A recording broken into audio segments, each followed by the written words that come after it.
నమస్తే, welcome to Aadan. నమస్తే మసూదన్ రెడ్డి గారు. నమస్కారం. మసూదన్ రెడ్డి గారు, ఈరోజు రెండు అంశాలు. నంబర్ 1, ఇప్పుడు భారతదేశపు బాధ. ట్రంప్ వచ్చిన తర్వాత వేగంగా నిర్ణయాలు తీసుకుంటున్నాడు.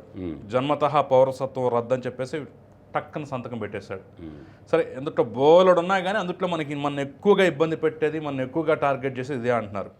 ఇప్పుడు 7.5 లక్షల మందికి పైగా భారతీయుల మెడ మీద కత్తి వేలాడుతోంది అనేది వాస్తవ చిత్రం.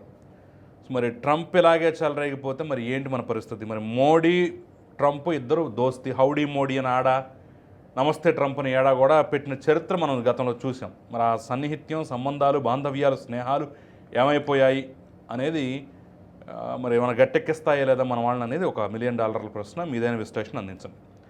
నంబర్ 2, మావోయిస్టుల అంతమే మా పంతం అని చెప్పేసి కేంద్ర ప్రభుత్వం అమిత్ షా ప్రకటించినటువంటి రోజులు గడవక ముందే చాలా పెద్ద దెబ్బ తగిలింది. ఛత్తీస్గఢ్ ఒడిశా బోర్డర్లో భారీ ఎన్కౌంటర్. కీలకమైనటువంటి నేత చలపతి కూడా చనిపోయాడు. అలిపిరి బ్లాస్ట్కి సంబంధించి కానివ్వండి, లేదంటే కెడారి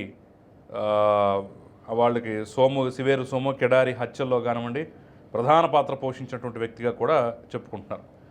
సో మరి అన్నట్టుగానే సంవత్సరంన్నరలో పూర్తిగా దుడిచేస్తారా? మావోయిస్టులు అనేవాళ్ళు చరిత్రలో ఉన్నారట అని చెప్పుకునే పరిస్థితి కేంద్ర ప్రభుత్వం తీసుకొస్తుందా ఏంటనేది కూడా మనం పూర్తిగా విశ్లేషించే ప్రయత్నం చేద్దాం. ఫస్ట్, ట్రంప్ తెంపరితనం మీద మీ విశ్లేషణ ఏంటి? ఏమి కాదు. భారతదేశ జనాభా ఎంత? ప్రపంచంలో అత్యున్నతమైన జనాభా కలిగిన అధిక సంఖ్యాకులు కోట్ల మంది బతుకుతారు. ఆడుండే 7,25,000 మంది గురించి మనం చించేసుకోవాల్సిన అవసరమే లేదు.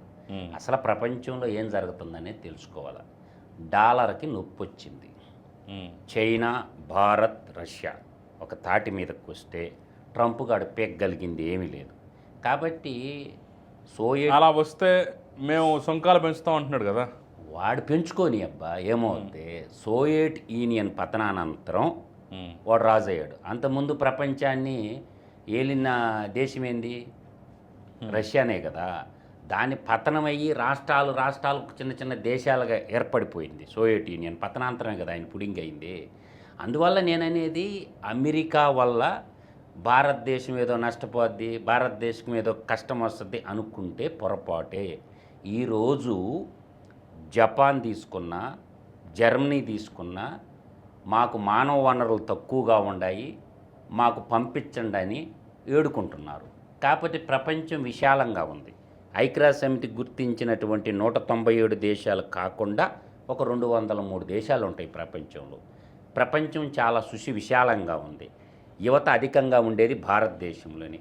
అమెరికా కాకపోతే ఇంకో దేశం పోయి బతకతారు, తప్పేం లేదా. ఇలా జర్మనీకి కూడా మ్యాన్ పవర్ లోటు ఉంది, జర్మనీ పోతారు. లేదు అక్కడి నుంచి జపాన్ పోతారు, లేకపోతే కొరియాకు పోతారు. ఆస్ట్రేలియా కాబట్టినంత ఉంది భూభాగం. బ్రిస్బెయిన్ కానీ, మెల్బోర్న్ కానీ చాలా చోట్ల ఉందన్నమాట. అమెరికాలో ఏదో మిన్నిరిగి మీద పడద్దని వాడి బాధ అంతా ఏంటంటే చైనా డెవలప్ అవుతుంది, చైనాని దెబ్బ కొట్టాలా. ఇప్పుడు ఏంటంటే బ్రిక్స్ దేశాలు ఏవైతే ఉన్నాయో డాలర్కి ధీటుగా బ్రిక్స్ కరెన్సీ తేవాలని అనుకుంటుంది ఆసియాలో. ఆసియా బాగుపడటం వాడికి ఇష్టం లేదు. అటువల్ల మన మీద కూడా ఆంక్షలు పెట్టాడు కదా. ఏది? రష్యా నుంచి క్రూడ్ ఆయిల్ తీసుకోవద్దు అని. ఇప్పుడు ఉక్రెయిన్కి సాయం చేస్తున్నాడు ఎవరు? ఆ పొట్టోడికి, జెలెన్స్కీ గాడికి అమెరికానే కదా. ఇప్పుడు ఆ పొట్టోడికి అది ఉక్రెయిన్కి సాయం చేసి, అంటే ప్రపంచంలో ఉన్న అన్ని దేశాల్లో యుద్ధాలు సృష్టించేవాడు అమెరికా వాడే. తర్వాత ఆఫ్ఘనిస్తాన్లో దిష్టేశారు. ఏమైంది? చివరికి ఆఫ్ఘనిస్తాన్ని నాశనం చేసి ఆ నుంచి వెళ్ళిపోయారు అమెరికా వాడు. ఇవాళ అదే తాలిబాన్ ప్రభుత్వం ఉంటే ఎలా సంప్రదింపులు జరుపుతున్నాడు అంటే అక్కడ మనకు ఒక గడ్డ ఉండాలా రష్యాతోటే. ఒకప్పుడు రష్యా కూడా ఆఫ్ఘనిస్తాన్తో యుద్ధం చేసిందిగా, ఒకప్పుడు అమెరికా యుద్ధం చేసిందిగా. తగ్గారా? అందువల్ల ఏంటంటే సార్వభౌమాధికారాన్ని ఎలా కాపాడుకోవాలా, ఏం చేసుకోవాలనేది ఆయా దేశాధినేతలు చూసుకుంటారు. నేను అంటుండేది ఏంటంటే వాళ్ళ దేశం మీద వాళ్ళకి ప్రేమ ఉన్నట్టు మాతృభూమి మీద ఎవరి ప్రేమ వాళ్ళకు ఉంటుంది. మానవ వనరులు లేకుండా, నీకు పనిచేసేవాళ్ళు లేకుండా ఎవరి చేత పని చేయించుకుంటాం? ప్రపంచం అన్ని దేశాలకు శత్రుత్వం ఏర్పాటు చేసుకుంటావు. నష్టపోయేది ఎవరు? నీకు నష్టం కలగద్దు కదా. ఏం అంతలావన అమెరికా అప్పులు ఎన్ని చెప్పాడా? అమెరికా అప్పులు ఎంతో బయట పెట్టమని చెప్పండి. అలా అమెరికా అప్పులు ఎంత ఉండేవో. అమెరికా అప్పులు వచ్చేసి దాదాపుగా ఈరోజు ఎవరన్నా పోయి గూగుల్లో పోయి అమెరికా డెట్ అని కొట్టండి, 36.2 ట్రిలియన్ ఫెడరల్ బ్యాంక్ హిస్టరీ చెప్తుండా అప్పు ఉంది అమెరికా. 36.2 ట్రిలియన్. ట్రిలియన్ అంటే మనకి తెలిసిందే కదా, 1000 కోట్లు వేసి క్యాలిక్యులేషన్ చేసుకోండి. ఇంత అప్పున్న అమెరికా ఏదో పెద్ద పెద్ద అమెరికా లేకపోతే భారతదేశం అన్నం తినలేటప్పుడు, అమెరికా లేనప్పుడు భారతదేశం బతకనట్టు. ఎందుకంటే dollar versus BRIC currency create చేయబోతున్నారు. ఇది జరిగి తీరద్ది అతి త్వరలో. ఇప్పుడు new Asian development bank create చేశారుగా, వరల్డ్ బ్యాంక్కి ధీటుగా. ఆయన ఏమంటున్నాడు, WHO నుంచి కూడా వరల్డ్ హెల్త్ ఆర్గనైజేషన్ నుంచి వైదొలిగాడు. మేమే ఇస్తున్నామో, చైనా వాడు డబ్బులు ఇవ్వటం లేదు, అందులో రష్యా వాడు ఇలేదు, భారతదేశం కూడా ఇలేదు అని అనొచ్చు. ఇప్పుడు ఆడ తైవాన్కి చుచ్చు పెట్టాడు, ఏదో ఏషియాలో తీసుకుంటే. ప్రపంచంలో వాడు చుచ్చు పెట్టింది ఎక్కడ చెప్పానండి? అన్ని చోట్ల ఒకటే గుర్తుపెట్టుకోండి, America total economy depend on defence equipment. Defence equipment కొనటం మానేశారనుకో, ఆసియా దేశాలు కానీ ఆఫ్రికా దేశాలు తలకాయ పెట్టుకుంటారు. ఎంత లోయలోకి ఇరుక్కోబోద్దు అమెరికా చూసుకోండి. కేవలం అమెరికా ఆర్థిక వ్యవస్థ టోటల్గా ఆధారపడి ఉండేది డిఫెన్స్ ఎక్విప్మెంటు, ఎయిర్. ఇప్పుడు మనం ఏదైతే అనుకుంటామో ఎయిర్ డిఫెన్స్ సిస్టమ్ కానీ, వాళ్ళకి ఆ ఆయుధాలు అమ్ముకోకపోతే వాళ్ళ దేశం నడవదు, మనుగడ కొనసాగించలేదు. అందువల్ల ఏంటంటే ఈ ఆయుధ సంపత్తికి సంబంధించిన వ్యాపారం కోసం చిన్న చిన్న దేశాలని పెద్ద పెద్ద దేశాలకు ఉచ్చుగొలుపుతారు. ఇప్పుడు సపోజ్ చూసు, ఇవాళ బంగ్లాదేశ్ని మనకు శత్రువు చేసినోడు అమెరికా వాడే కదా. హసీనా గవర్నమెంట్ని దింపి బాగా ఉన్న ప్రశాంతంగా ఉన్నటువంటి బంగ్లాదేశ్ని నాశనానికి పూనుకున్నది ఎవరు? వాడే కదా. ఇవాళ మధ్యలో ఆఫ్ఘనిస్తాన్ కూడా ఫ్రెండ్షిప్ చేసుకొని పాకిస్తాన్కి నిధులు సమకూర్చి భారతదేశం మీదకి ఎగదోసినోడు అమెరికా ఓడే కదా. వాళ్ళ పరిస్థితి ఏమైందో మనకు తెలుసుగా. ఇవాళ శ్రీలంక పరిస్థితి ఏంది?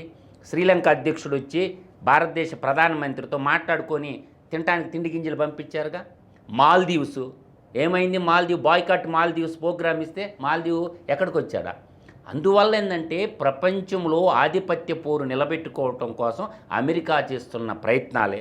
ఇప్పుడు వారసత్వాన్ని రద్దు చేస్తామంటావు. ఇప్పుడు అక్కడ పుట్టిన పిల్లోడికి ఎవరు ఇవ్వాలి భర్త సర్టిఫికేట్? ఇది వ్యాలిడ్. ఇప్పుడు మనకి పురాతన గతంలో పెద్దలు చెప్పినటువంటి మాట, ప్రపంచ దేశాలన్నిటితో సామరస్యపూర్వకంగా ఉండాలి, శాంతిపూర్వకంగా ఉండాలి. నీ ఇష్టం వచ్చినట్టు టెంపర్తనం నిర్ణయాలు తీసుకుంటే ఆ దేశ పౌరులు మళ్ళీ గద్దె దింపేస్తారు. కావాలా మాకు ట్రంపే కావాలి కానీ ఎగబెట్టుకొని వేసారు కదా భారతీయుల ఓట్లో. కాబట్టి ఇప్పుడు అనుభవిస్తారు. ఎంతమంది ఉంటారు? 145 కోట్ల మంది బతుకుతా ఉంటే 7,25,000 మంది ఏ మూలకు వస్తారు? ఆడేందంటే ఇల్లీగల్ ఇమిగ్రెంట్స్ దేశం వదిలిపెట్టిపోమని. మన దేశం ఏం చెప్పద్దు కదా, మాట ఒప్పుకుంటామా? ఖచ్చితంగా. మనం రోహింగ్యాల్ని మనం ఏం చేస్తున్నాం? వెళ్ళిపోయిన దేశం వదిలిపెట్టి. ఇప్పుడు బంగ్లాదేశ్లో ఇల్లీగల్గా వచ్చి హైదరాబాద్లో ఎంతమంది ఉన్నారు? జల్లెడు పెడితే ఎంతమంది తేలుతారు హైదరాబాద్లో? హోటల్స్లో ఆటోలు నడుపుతా, హోటల్స్లో చాలా రంగాల్లో ఉంటారు. వాళ్ళకి బంగ్లాదేశీల వాళ్ళు హైదరాబాద్లో షెల్టర్ ఎవరు ఇస్తున్నారు? మన దేశం ఊరుకుంటుందా? అంతర్గత పడి ఆధార్ కార్డు ఉండదు, రేషన్ కార్డు ఉండదు, ఈ దేశ పౌరుడు కాదు, మనమైతే ఊరుకుంటామా చెప్పండి? అందువల్ల నేనంటుండేది ఏంటంటే అమెరికా ఆర్థిక వ్యవస్థ కుప్పగూలినంత మాత్రాన మనకేం కాదు. ఇది వ్యవసాయ ఆధారిత దేశం. ఎవడేం తిండికి చావడు. ఇలా 80 కోట్ల మందికి ఉచితంగా రేషన్ ఇస్తున్నటువంటి ఒకే ఒక్క దేశం భారతదేశం. ఏ ప్రపంచంలో ఏ దేశం ఇస్తుందో నాకు చెప్పండి ఉచిత రేషను? ఒక భారతదేశం ఇస్తుంది. 80 కోట్ల మందికి ఫ్రీగా రేషన్ అందుబాటులోకి తెచ్చింది. ఆహార భద్రత ఉందా లేదా? ఇక్కడ ఎన్ని దేశాలకు ఆహార భద్రత కల్పిస్తుంది భారతదేశం? అందువల్ల ఆలోచన విధానంలో ఎప్పుడైతే మేక్ ఇన్ ఇండియా ప్రోగ్రాం వచ్చిందో భారతదేశంలో మోడీ గారి నాయకత్వంలో, మేక్ ఇన్ ఇండియా అనే పాలసీ, భారతదేశ మార్కెట్ కావాలంటే భారతదేశంలోనే వస్తువులు తయారు చేయాలా, ఇక్కడి నుంచి ప్రపంచ దేశాలకు ఎక్స్పోర్ట్ కావాలా, అది వాడికి నచ్చలా పాలసీ. క్రూడ్ ఆయిల్ కొనుక్కుంటున్నామన్నా కూడా వాడికి నచ్చకపోతే ఏం చేయాలా? నువ్వు పిక్కునేది ఏదో పిక్కోపో, మేము రష్యా కాడి నుంచి క్రూడ్ ఆయిల్ కొనేదని అన్నవా లేదా? అందువల్ల ఆ క్రూడ్ ఆయిల్ మీద కూడా మేము ఆంక్షలు విధిస్తాను, నువ్వు భయపడ్డామా? అప్పుడు నీ ఇంటికి నా ఇల్లు ఎంత దూరమో నా ఇంటికి నీ ఇల్లు అంతే దూరం. అందువల్ల ఏమీ కాదు. నేను అంటుండేది ఒకటే, ఆసియా కంట్రీలో ఉన్నటువంటి చైనా, రష్యా, భారతదేశం ఈ 3 ఏకమైందనుకో ప్రపంచమంతా మన గుప్పిట్లోకి వస్తుంది. అది వీళ్ళు కలిసి ఉండటం వాడికి ఇంట్రెస్ట్ లేదు. కాబట్టి ఈ ముగ్గురు దేశాధినేతలు, రష్యా అధినేత, భారతదేశాన్ని పరిపాలిస్తున్న అధినేత, చైనా, వీళ్ళు ముగ్గురు కలిసి ఏమన్నా సమస్యలు ఉంటే పరిష్కరించుకొని ఇచ్చిపుచ్చుకునే దూరంలో కానీ ఏకమైనారనుకో ఏదైనా ఒక వస్తువు ఉత్పత్తి చేశారనుకో. కానీ ఇప్పుడు ఈ మేధో వలస అనేది అమెరికాని ఈ స్థాయికి తీసుకొచ్చింది. ప్రపంచ దేశాల్లో ఎక్కడున్నా సరే తెలియగల వాళ్ళు, చదువుకున్న వాళ్ళు, విజ్ఞానవంతులు అనేవి అవకాశాల కోసం అక్కడికి వెళ్ళి అక్కడ మంచి జీవితం గడుపుతూ వాళ్ళ మేధస్సుతోటి ఆ దేశాన్ని ఇంకా డెవలప్ చేశారని ఇప్పటివరకు మనం చదువుకున్నటువంటి అంశం నిజం. నేను ఇప్పుడు ఇలాంటి తిక్కల నిర్ణయాల వల్ల, సరే అక్రమంగా వచ్చిన వాళ్ళని అలాగే పంపిస్తారు, అది ఓకే. కానీ కొన్ని కఠిన నిర్ణయాల వల్ల రేపు అసలు వాళ్ళకి వృత్తి నిపుణుల కొరతే రావచ్చు కదా. ఖచ్చితంగా వస్తుంది. ఇవాళ ప్రపంచంలో అత్యధిక యువత జనాభా ఉన్నది ఇప్పుడు సెమీ కండక్టర్ పరిశ్రమే తీసుకో కిషోర్ గారు. నేను ఒక సింపుల్ ఎగ్జాంపుల్ చెప్తా. సెమీ కండక్టర్లో చిప్ మేకింగ్, చిప్ డిజైనింగ్ ఉంటుంది. భారతదేశానికి ఆ టెక్నాలజీ లేదు, ఇది వాస్తవం. దీంట్లో భారతదేశం ఇంపోర్ట్ చేసుకుంటున్నటువంటి ద వర్త్ ఆఫ్ సెమీ కండక్టర్లో చిప్ డిజైనింగ్ అనేది టెక్నికల్ అంశం, మేధాశక్తికి సంబంధించింది. దాని మ్యానుఫ్యాక్చరింగ్ అనేది ఇంకొకటి. ప్రతి ఎలక్ట్రానిక్ గాడ్జెట్లో tractor, car, bike, lawyer, camera, anything electronic chip ఉంటుందా ఉండదా? ప్రతి దాంట్లో ఉంటుంది. ఈవెన్ దోమల బ్యాట్లో కూడా ఉంటుంది. ఇంట్లో దోమలు చంపే బ్యాట్లో కూడా ఒక చిప్ ఉంటుంది. ఇది 45 లక్షల కోట్లు ఇంపోర్టెడ్ భారతదేశం. మన కాడ ఉత్పత్తి సామర్థ్యం ఎంత? ఈ రోజులో దాంట్లో అందివేచన చెయ్యవద్ది తైవాన్తో పాటు ఈరోజు టాటా వాళ్ళు ఇద్దరు కలిసి 91,000 కోట్లు డోలోవెరా అనే కొత్త ఇండస్ట్రియల్ పార్క్ వస్తుంది కదా గుజరాత్లో, అక్కడ ఇప్పుడు మ్యానుఫ్యాక్చరింగ్ ఉత్పత్తి స్టార్ట్ అయింది. అందువల్ల ఏంటంటే సెమీ కండక్టర్ పరిశ్రమకు సంబంధించినటువంటి దాంట్లోనే చూడండి ఎంత వ్యాపారం ఉందో. అంటే మనకు టెక్నాలజీని రీసెర్చ్కి కొంత కేంద్ర ప్రభుత్వం ఏంటంటే రీసెర్చ్కి కొంత అమౌంట్కి దేశ బడ్జెట్లో రీసెర్చ్ అమౌంట్ పెట్టడం లేదు. రీసెర్చ్కి అమౌంట్ పెడితే కొత్త వస్తువులు క్రియేట్ చేస్తారు. ఎవ్రీ ఇయర్ ఒక వస్తువుని మనం ఇన్నోవేషన్ చేయాలా. ఇప్పుడు రైలు ఉంది. నిన్నటిదాకా మనం రైళ్ళు ఏమున్నాయి? 500 horsepower, 600 horsepower railway ఇంజిన్లు ఉన్నాయి. ఈరోజు మన ఇండియన్ రైల్వే ఏం చేస్తుంది? 1200 హార్స్ పవర్ ఇంజిను హైడ్రోజన్తో త్వరలో ఒక 3 నెలల్లో పట్టాలెక్కపోతుంది. 1200 హార్స్ పవర్ ఇంజిన్ తయారు చేశారు. అవకాశాలు ప్రభుత్వాలు కల్పిస్తే, ఇన్నోవేషన్ కొంత అమౌంట్ కేటాయిస్తే అద్భుతాలు సృష్టించేటటువంటి మేధాశక్తి భారతదేశంలో ఉంది. ఇక్కడ ప్రభుత్వాలు అవకాశం ఇవ్వకపోవటంలో వాళ్ళు యూరప్ దేశాలకు వలసపోతున్నారు. మనోళ్ళు లేని దేశం ఏదో నాకు చెప్పండి. ఇలా ఆస్ట్రేలియాకి పోయినా, పోలాండ్ పోయినా, యూకే పోయినా, అమెరికాకు పోయినా ఎందుకు పోతున్నారు? కెనడాకు పోయినా ఒకటే అధిక సంపాదన కోసం పోతున్నారు. బాగా ఇక్కడ యూనివర్సిటీల్లో చదువుకొని ఇతర దేశాలకు సేవలు అందిస్తున్నారు. నేను ఇంకో విషయం కూడా చెప్తా. సెమీ కండక్టర్ పరిశ్రమలో ప్రపంచవ్యాప్తంగా ఉన్న స్టాటిస్టిక్స్ మనం కానీ తీసుకుంటే సెమీ కండక్టర్ చిప్ డిజైన్లో ఉండేది భారతీయ ఇంజనీర్లు 20% ఉన్నారు.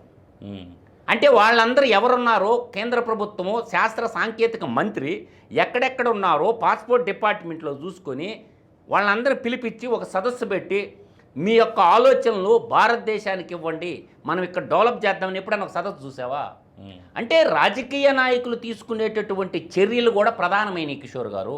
ఇప్పుడు నేను అనేది ప్రపంచవ్యాప్తంగా చిప్ డిజైనింగ్లో 45 లక్షల కోట్లు బిజినెస్ ఉన్నప్పుడు మనం 150 కోట్లు పొడిచి కట్టలు కట్టేది. ఒకసారి స్టాటిస్టిక్స్ ఇవ్వండి. వాళ్ళందరిలో 20% మన భారతీయులు ఉన్నప్పుడు ఏ దేశాలు ఉన్నారో వాళ్ళని పిలవండి. ప్రతి దేశానికి ఒక ఫ్లైట్ పంపించి ఒక సమ్మిట్ పెట్టండి. ఇప్పుడు దావోస్ సమ్మిట్ లాగా ఒక సమ్మిట్ పెట్టండి. భారతదేశాన్ని చిప్ డిజైనింగ్ అండ్ మ్యానుఫ్యాక్చరింగ్లో ఎలా అభివృద్ధి చేయించాలా అనేదాన్ని అడగతారు ఎప్పుడన్నా? అడగరు. ఎందుకు అంటే ఇక్కడున్న రాజకీయ నాయకులకి ఈ నిచ్చిన మతతత్వం, కులతత్వంతో కొట్టిమెట్టాడుతున్నారు. ఇన్నోవేషన్ థియరీ ఎక్కడుంది? ఇలా కరోనా టైంలో వ్యాక్సినేషన్ ఎవరు కనుక్కున్నారు? ఏమైంది? రీసెర్చ్ ఇన్స్టిట్యూట్లు ఎందుకు తీసుకోలే? ప్రైవేటే కదా. మన తెలుగోడు కనుక్కున్నదే కదా. పూనావాలా ఒకడు ప్రైవేట్ వాడే, హైదరాబాద్ బయోటెక్. పూనావాలా సొంతదేం కాదులే, వాడు మన దేశం వరకు బయట నుంచి తెచ్చుకున్నాడు. అదే నేననేది. ఇక్కడ మన భారత బయోటెక్ అనేది భారత బయోటెక్ వ్యాక్సిన్ నాటి చంద్రబాబు నాయుడు గారు మనకి శామీర్పేటలో క్రియేట్ చేసింది. ఇప్పుడు గవర్నమెంట్లో ఎందుకు? జీనోమ్ వ్యాలీ, శామీర్పేట దగ్గర ఉండే బయోటెక్ పార్కు అక్కడ తయారు చేసిందే కదా. తర్వాత వ్యాక్సినేషన్లో మనకి మేడ్చల్ దగ్గర ఇంకో కంపెనీ ఉంది. అంటే ప్రభుత్వ రంగంలో ఉండేటటువంటి రీసెర్చ్ కంపెనీలన్నీ చంపేశారు. ఎందుకు చచ్చిపోయింది ఐడిపిఎల్? నడుస్తుంది ఐడిపిఎల్.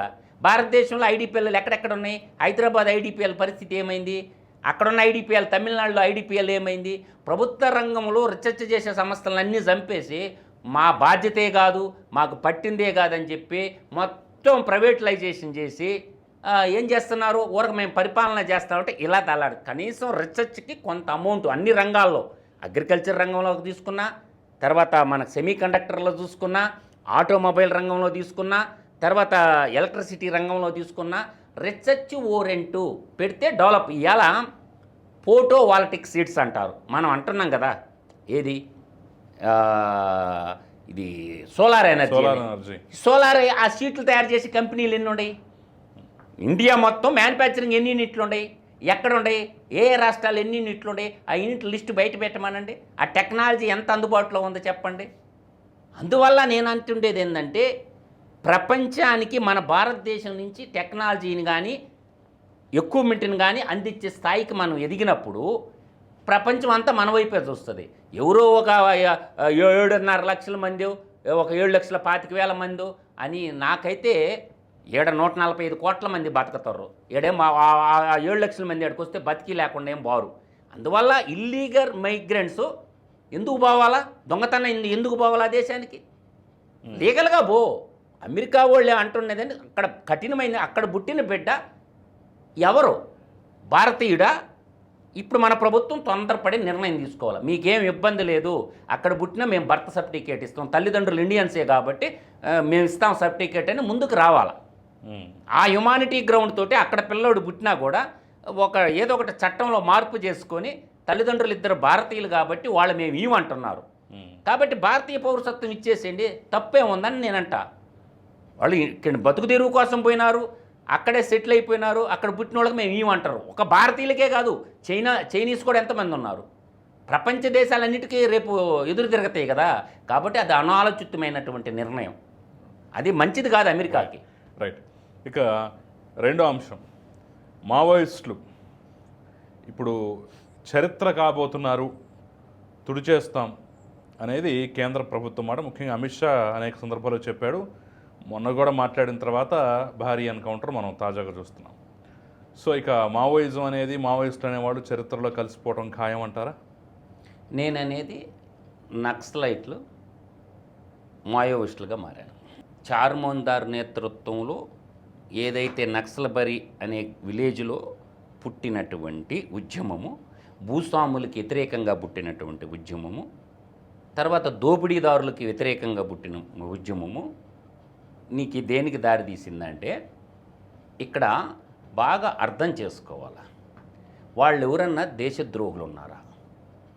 మావోయిస్టులు అనేవాళ్ళు దేశ సంపదని లూటీ చేసిన వాళ్ళు ఎవరన్నా ఉన్నారా? ప్రభుత్వ భూముల్ని పారిశ్రామికవేత్తల ముసుగుల్లో బ్యాంకుల్లో తాకట్టు పెట్టి 1,000 కోట్లు కొట్టేసిన వాళ్ళని కాల్చి పారేయాలా, వాళ్ళని కాల్చాలా? అది ఒక సామాజిక సమస్య. సామాజిక సమస్య కోణంలో కానీ ఆలోచిస్తే వాళ్ళు అంటుండేది ఏంటంటే, అక్కడ ఉన్నటువంటి నిధులు ఏ అయితే ఉన్నాయో, నిధులు గుప్త నిధులు ఏ అయితే ఉన్నాయో వాటిని భవిష్యత్తులో ప్రైవేట్ కంపెనీలకి మేము కట్టబెట్టమని ఏమన్నా అష్యూరెన్స్ ఇవ్వగలదా కేంద్ర ప్రభుత్వం? అడవిలో ఉన్నటువంటి సంపదని, జాతి సంపదని ఎవరికి దోచిపెడుతున్నారు? దానికి వ్యతిరేకం వాళ్ళు. తర్వాత ఇక్కడ ఇప్పుడు ఒక రెవల్యూషన్ థియరీ ఎలా ఉంటుందంటే కిషోర్ గారు, కొంతకాలం తెలంగాణ తీసుకోండి. తెలంగాణ ఉద్యమాన్ని 1948లో తెలంగాణ రైతాంగ సాయుధ పోరాటాన్ని అణిచివేయాలని చూశాడు నైజాం నవాబ్ గారు. అణిచిండ్రా? చివరికి నైజాం నవాబే పారిపోవడం దతికొచ్చింది. తర్వాత తెలంగాణ ఉద్యమాన్ని 1969లో తెలంగాణ ఖమ్మం విద్యార్థులు స్టార్ట్ చేశారు. తర్వాత ఎంతోమంది సమిధులైపోయారు. మళ్ళీ తర్వాత అంచెలంచెలుగా తెలంగాణ సాధించేదాకా ఏదో ఒక రూపంలో ఉద్యమం అనేది తీసుకున్నదిగా. ఇప్పుడు కొంతమంది చచ్చిపోతారు, రోజు బస్సు యాక్సిడెంట్లు ఎంతమంది చచ్చిపోతారో, కొంతమందిని చంపేస్తారు.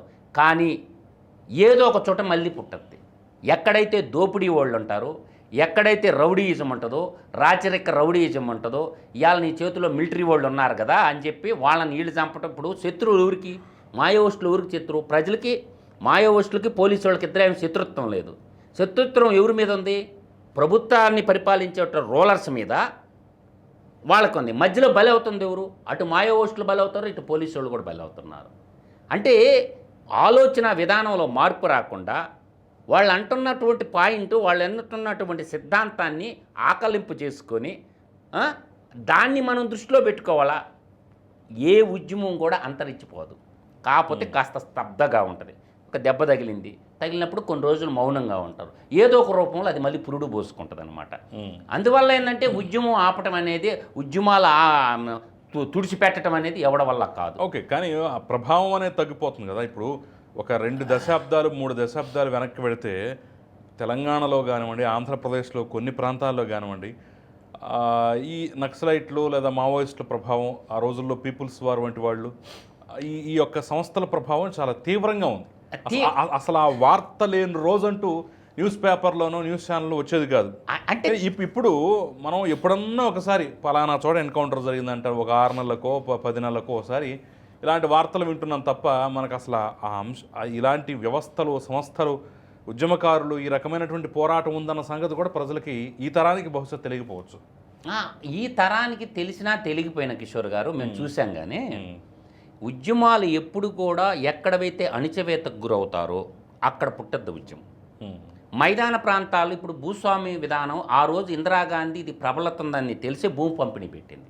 ఆ ఉద్యమం పెట్టకపోతే భూ పంపిణీ లేదు. మీరు అసైన్మెంటు 1977 తీసుకోండి. ఈ దళితులకు అందరికీ 5 ఎకరాలు 5 ఎకరాల ఇళ్ల స్థలం, 5 ఎకరాల భూములు ఎలా ఇచ్చారు? వాళ్ళ ఉద్యమం పుట్టించారు కాబట్టి భూస్వాములకు కానీ మనం ఈ యొక్క భూ పరిమితి చట్టం ఎప్పుడు వచ్చింది, ఎందుకు చేశారు? వాళ్ళ పుణ్యానే వచ్చింది. అంటే జమీందారులకి వ్యతిరేకంగా సాగినటువంటి భూమి అనేది అందరికి ఉండాలనే ఉద్యమం ప్రజలకి మేలు జరిగిందే తప్ప ప్రజలకు కీడు జరగల. కాకపోతే పాలక వర్గానికి వాళ్ళు ఎప్పుడు శత్రువులుగా ఉంటారు. అందువల్ల ఏంటంటే ఇక్కడ ఇంకా ఆలోచన చేసుకుని వాళ్ళ వల్ల చెడు జరిగిందా మంచి జరిగిందా ప్రజలకి? వాళ్ళు దేశద్రోహులు కాదు, అసలు సెసలైనటువంటి దేశద్రోహులు ఎవరు? ఇప్పుడు పారిశ్రామిక విప్లవంలో భాగంగా ప్రజల దగ్గర ఉన్నటువంటి భూములు తీసేసి ఎవరికిస్తున్నారు? ఆ భూములు ఎత్తుకొని పోయి ఎక్కడ తాకట్టు పెడుతున్నారు? ఇది వ్యాలిడ్ పాయింట్. మీరు అర్థం చేసుకోండి. సెజ్జు పాలసీ తెచ్చారు. ఈ సెజ్జు పాలసీ వల్ల భూములు ఎవరి? రాష్ట్ర ప్రభుత్వ ప్రజలి, 2 ప్రజలి. అంటే భూములు సేకరించడం, ఆ సేకరించినటువంటి భూములకు కొంత డబ్బులు ఇచ్చి మీరు వెళ్ళిపోండి. ఎక్కడికి పోవాలా? అంటే ఆడొచ్చే ఆదాయాన్ని పంచరు, వాడిని పెట్టుబడిదారుగా మలచరు. మాలాంటి వాళ్ళం అంటుండేది ఏంటంటే, ఇప్పుడు ఒక ఔటర్ రింగ్ రోడ్డుకి భూ సేకరణ చేశారు. టోల్ గేట్ ఎంత వసూలు చేస్తున్నారు? ఔటర్ రింగ్ రోడ్డు వాళ్ళు భాగస్వామ్యం కల్పించండి. ఆడ వచ్చే ఆదాయాన్ని ప్రతి సంవత్సరం వాళ్ళకి ఇవ్వండి. కొంత డబ్బులు ఇస్తాం, వెళ్ళిపోండి అంటారు. ఈరోజు 10 లక్షలు ఉన్నది, ఒకప్పుడు హైదరాబాద్లో ల్యాండ్ ఎకరా ఎంత ఉన్నది, ఇవాళ ఎంత ఉంది? అంటే తరతరాలుగా వచ్చినటువంటి భూమి భూసేకరణ ద్వారా కొన్ని డబ్బులు ఇచ్చేసి మీరు వెళ్ళిపోండి అంటే ఎక్కడికి పోవాలి వాళ్ళు? దాంట్లో భాగస్వామ్యం ఎందుకు కల్పించరు? ఇప్పుడు ఒక పరిశ్రమ పెట్టారు, బీపీసీఎల్ అనే పరిశ్రమే వస్తుంది కిషోర్ గారు, లేదు RSS metal and Nippon steel company వస్తుంది, వాళ్ళకి భూములు ఇస్తున్నారు. ఆ భూముల్లో వాటా ఎందుకు ఇవ్వరు రైతులకి? అంటే డబ్బులు ఇచ్చేసి ఒకసారి వాడు ఖర్చు పెట్టేసుకుంటాడు. అనాథలుగా మారిపోయినటువంటి సమస్యలు బోల్డ్ ఉన్నాయి. ఇప్పుడు కిసాన్ సెజ్ అని ఉంటుంది నెల్లూరు దగ్గర, రాజుపాలెం దగ్గర 10 కిలోమీటర్ల పొడుగున గోడ ఉంటుంది. దానికి భూములు ఇచ్చినటువంటి రైతులు హమాలీ కూలీలుగా మారిపోయారు, రైతుగా ఉన్నటువంటి వాడు. కాబట్టి ఆ సెజ్జులో వాడికి భాగస్వామ్యం ఇస్తే, డబ్బుతో పాటు భాగస్వామ్యం కూడా ఇస్తే వాడికి తరతరాలుగా డబ్బులు వస్తాయిగా. వాడిని ఒక పెట్టుబడిదారుగా ఎందుకు భావించటం లేదు? అట్లా ఇదేంటంటే నయా భూస్వామి వ్యవస్థకి వచ్చేసిందనమాట. ఈ నయా భూస్వామి వ్యవస్థకు వాళ్ళు వ్యతిరేకం. ఇప్పుడు గనులు ఉన్నాయి, మనం చూస్తున్నాము. దాదాపు నెల్లూరు జిల్లాలో క్వాడ్జీ అంతర్జాతీయ మార్కెట్లో 35,000 టన్ను ధర ఉంటే రాయల్టీ ఎంత? రాయల్టీ సింపుల్గా రాయల్టీ ఇప్పుడే 350 రూపాయలు ఏదో చేశారు ప్రజెంట్ టన్నుకి. బహిరంగ మార్కెట్లో 7,500 నుంచి 8,500 ఏడా ఉంది. అదే ప్రొడక్టు అంతర్జాతీయ మార్కెట్లో సెమీ కండక్టర్లో ఒక టన్ను 35,000 పలుకుతుంది. అంటే ఇంత సంపద ఎవరు దోపిడీ చేస్తున్నారు? దోపిడీదారులు మారతారు, ప్రభుత్వం మారినప్పుడు దోపిడీదారులు మారతారు. కానీ వీళ్ళంతా సిండికేట్గా కలిసి దేశాన్ని వాళ్ళు దాన్ని అంటున్నారు. ఇవాళ మైన్స్ ఉన్నాయి, మైన్స్ ఎవరు కేటాయిస్తున్నారు? ప్రైవేట్ వాళ్ళకి కేటాయిస్తున్నారు. ఈ దోపిడీదారులు ఇప్పుడు ఆధునిక యుగంలో ప్రభుత్వాలు వచ్చిన తర్వాత ఈ దోపిడీ అనేటువంటి అంశంగా మనం ప్రతి సందర్భంలో మనం చర్చిస్తున్నాం. కానీ ఈ మావోయిస్టు యొక్క మౌలికమైనటువంటి లక్ష్యం ఏంటంటే తుపాకీతోనే రాజ్యాధికారం సాధ్యం అనేటటువంటి నినాదం ఏదైతే మొదటి నుంచి డ్రైవ్ చేస్తుందో అది ఇప్పుడు కాలం చెల్లినటువంటి థియరీ. ఇప్పుడు దాన్ని మార్చుకోకపోతే ఇలాగే కాలగర్భంలో కలిసిపోతారు అనేటటువంటి దాన్ని ప్రతి పాలకులు ఇదే చెప్తున్నారు. అమిత్ షా వంటి వాళ్ళు కాస్త ఎన్డీఏ ప్రభుత్వం వంటివి వీళ్ళు కొంత గట్టిగా దీని మీద డ్రైవ్ చేసినటువంటి పరిస్థితి కనిపిస్తోంది. సరే, కాంగ్రెస్ గవర్నమెంట్లో కూడా గ్రీన్ హంట్ వంటివి చాలా తీసుకొచ్చే ప్రయత్నాలు చేశారు కానివ్వండి. అంటే ఆ సిద్ధాంతాలు కాలం చెల్లాయి, ఆ థీరీలు అయిపోయాయి. ఇప్పుడు మళ్ళీ దాన్నే పట్టు కూర్చుంటే రేపు చరిత్ర గర్భంలో కలిసిపోవడం తప్ప మనుగడ ఉండదు అని చెప్తున్నారు కదా. ఆ వాదన సరైనది కదా. నేను ఒక మాట చెప్తాను, పుట్టిన ప్రతి ప్రాణి గిట్టక మానదు. నువ్వైనా నేనైనా ఎవరైనా చచ్చిపోవాల్సిందే. నేను ఒక మాట అడుగుతున్నా స్ట్రైట్గా. ఇది ఒక డాక్యుమెంట్ ఉంటుంది. ఈ డాక్యుమెంటు ప్రతి చదువుకున్నోడికి దొరుకుతుంది. ఈ డాక్యుమెంట్ ఓకే. ఈ document debt position of the government of India, debt position of government of India as on 31st March 2024, 31st March 2024, internal debt and other liabilities 163,35,070 రూపాయలు. ఎక్స్టర్నల్ డెట్ 5,37,484 కోట్లు. ఓవరాల్గా భారతదేశ ప్రజలు ఉండేటటువంటి అప్పు 168,72,554 కోట్లు. ఈ అప్పు చేసినోడు ఎవడు? దీన్ని కట్టాల్సినోడు ఎవడు? ఈ డబ్బులు దేనికోసం చేశారు చెప్పాలిగా. చెప్పగలరా? ఎవరికి దోపిడీ చేసి పెట్టారు ఈ డబ్బంతా? ఇంత అప్పు చేసింది ఎవరు? ఇది 24 March 31st చెప్పా. ఇంకోటి చెప్తా, యాజ్ ఆన్ 31st March 2025 ఇప్పుడు డెట్ ఎంత చూద్దాం. ఇంటర్నల్ డెట్ అండ్ లైబిలిటీస్ 175,93,529 రూపాయలు. Internal debt and liabilities.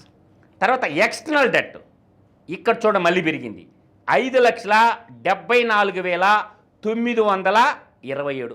టోటల్గా కలుపుకుంటే 181,68,456.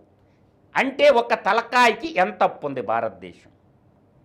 అంటే రాజ్యపాలకుడు ఎంతైనా అప్పు చేయొచ్చా? ఎవరికి చెప్తున్నారు ఈ అప్పులు? ఆ అప్పు తెచ్చిన అప్పులు దేనికి ఖర్చు పెడుతున్నారు? దాని డేటా ఏ ఊరికన్నా పాండి, భారతదేశంలో నీకు నచ్చిన జిల్లాకు బాదం పాండి, ఏ ఊర్లో ఏ పంచాయతీలో పోస్టర్లు వేసి పెట్టారు? ప్రజలకు చెప్తున్నారా నిజాలా? ఇంత అప్పు భారతదేశ జనాభాతో, దేశ జనాభాతో భాగించుకోండి, ఒక మనిషికి ఎంత అప్పు వచ్చింది? తలసరి ఆదాయం అంటారు, తలసరి అప్పు ఎంత? ఇది చెప్తున్నారా కేంద్ర ఫైనాన్స్ మినిస్టర్ కానీ ఎవరన్నా బాధ్యతగా వ్యవహరిస్తున్నారా? ప్రతి పంచాయతీలో నేను చదివి నీ బోర్డు పెట్టమనండి రాజకీయ నాయకుల్ని. అంటే మీరు ఇందాక నేను ఎందుకు చెప్తున్నా అంటే 11 లక్షల కోట్ల అప్పు చేసి ఆంధ్రప్రదేశ్లో ఎవడికి ఇచ్చారా డబ్బులు? దేనికి ఇచ్చారా డబ్బులు? కాంట్రాక్టర్లకు దోచిపెట్టిందంట ముసుగులో. ఇది అడుగుతుండేది మాయా ఓస్ట్లో. మీరు కేవలం రాజకీయాన్ని అడ్డం పెట్టుకొని లక్షల కోట్లు లూటీ చేస్తారో ప్రజా సంపదని. కొంతమంది దగ్గరే పోగుబడిపోతుంది డబ్బంతాను. వాటిని రికవరీ చేసేది ఇప్పుడు. అసలు వాస్తవంగా గ్రీన్ హంట్ ఎవరి మీద చేయాలో నేను చెప్తానండి. గాలి జనార్దన్ రెడ్డి మీద గ్రీన్ హంట్ చేయాలా? వైఎస్ జగన్మోహన్ రెడ్డి మీద గ్రీన్ హంట్ చేయాలా? ఇలాంటి దేశాన్ని లూటీ చేసిన లఫూట్ల మీద చేయాలా గ్రీన్ హంట్? దేశ ద్రోహుల మీద చేయాలా గ్రీన్ హంట్? రాజకీయం ముసుగు తగిలించుకొని, ఫ్యాక్టరీలు ముసుగు తగిలించుకొని, జాతీయ బ్యాంకు ముంచినోళ్ళ మీద చేయాలా గ్రీన్ హంట్? అసలు చేయాల్సింది గ్రీన్ హంట్. అది కిషోర్ గారు. వాళ్ళేం దేశాన్ని ద్రోచుకున్నారు? వాళ్ళు ఎవరి జోలికి పోయినారు? వాళ్ళు అక్కడ ఉన్నటువంటి జాతి సంపదని కాపాడుతున్నారు కాబట్టి వాళ్ళు అడ్డం ఉన్నారు కాబట్టి వాళ్ళని చంపేస్తే ఆ జాతి సంపదని మనం లూటీ చేయొచ్చు అనేదే కదా కాన్సెప్టు. అందువల్ల మధ్యలో బలైపోతుంది ఎవడు? అటు మాయోయిస్టులు, సామాన్య ప్రజలు బలైపోతున్నారు. పోలీసులో ఉండేది ఎవరు? ఒక్క రాజకీయ నాయకుడు కొడుకన్నా, ఒక వ్యాపారస్తుడు కొడుకన్నా, ఒక సినిమా యాక్టర్ కొడుకన్నా, ఒక పారిశ్రామికవేత్త కొడుకన్నా ఆ గ్రీన్ అంట్లో సైనికులుగా ఉన్నారా? కాబట్టి నేను అంటుండేది ఏంటంటే ఈ గ్రీన్ అంటూ పేరుతో సమిధులు అయ్యేది అటు సామాన్యులే, ఇటు పోలీసులో ఉండేది కూడా సామాన్యులే అని మాత్రం నేను చెప్పగలను. ఇలా గ్రీన్ అంటూ చేయాల్సింది దోపిడీదారుల మీద చేయండి, వాళ్ళ మీద చేయరు. వాళ్ళకేముండవు పనిష్మెంట్లు. ప్రజల కోసం కొట్లాడే వాళ్ళ మీద గ్రీన్ హంట్ పేరు చెప్పి మన ఇష్టం వచ్చినట్టు కాల్చి చంపొచ్చు. అది సహేతుమైనది కాదు. నేను అంటుండేది ఏంటంటే చంపుకోవడం మంచిది కాదు. నిన్న హత్యానేరం జరిగింది, చంపే ఉరిశిక్ష వేసేదా కోర్టు ఉరిశిక్ష వేసిందా? యావజ్జీవ కారాగార శిక్షని పట్టుకొని బంధించండి, జైల్లో పెట్టండి. అంతేగాని చంపటం ఏంది? చంపుకుంటూ పోతే చివరికి ఏం మిగలదు. కురుక్షేత్రంలో కూడా చంపుకుంటా పోతే ఏం మిగిలిందే? పల్నాటి యుద్ధంలో కూడా చంపుకుంటా పోతే రక్తపు ఏర్లు బారుతాయి. అందువల్ల ఏంటంటే మనుషులను చంపుకుంటా పోవటం అనేది మంచి పద్ధతి మాత్రం కాదు. దోపిడీదారులకి రక్షకులుగా ఉంటున్నారు. ముందు ఆ దోపిడీదారులను ఎన్కౌంటర్ చేయండి.